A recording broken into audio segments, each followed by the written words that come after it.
রাজু দেখ আমাদের লাগি কত বাজার করে এসেছে। দয়া দেখাতে এসছেন এখানে? আমরা গরিব বলে কি আমাদেরকে ভিখারি ভাবেন? ভাই তুই ভুল ভাবছিস। চুপ কর তুই।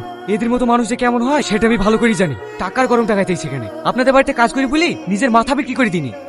এই নিন আপনার জিনিস, দয়া করে আর করুণা দেখাতে আসবেন না। ভাই তুই ফালতু ফালতু মেম সাহেবকে অপমান করলি। সেদিন ওই ভুল করে তোকে একজন মেরেই দিয়েছিল, কিন্তু বিশ্বাস কর মেম সাহেবের মনটা সত্যিই অনেক ভালো। বাপরে, মানুষ চিনতে চিনতে আমার 40টা বছর কেটে গেল। মেয়েটার চোখের দিকে তাকিয়ে আমি বুঝতে পেরেছি এটার মধ্যে কোনো অহংকার নাই। কাজটা তুই ভুল করলি রাজু।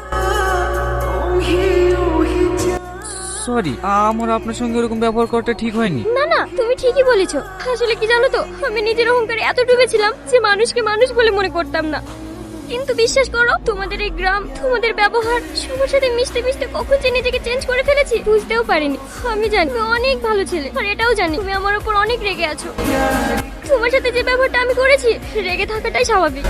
ম্যাম সাহেব, আপনি বসুন, আমি আপনাকে নামিয়ে দিয়ে আসছি। আমি একা চলে যেতে পারবো, তোমাকে আর কষ্ট করে যেতে হবে না। সামনে কিন্তু কালো থাকতে পারে। তুমি কি আমার সঙ্গে মজা করছো?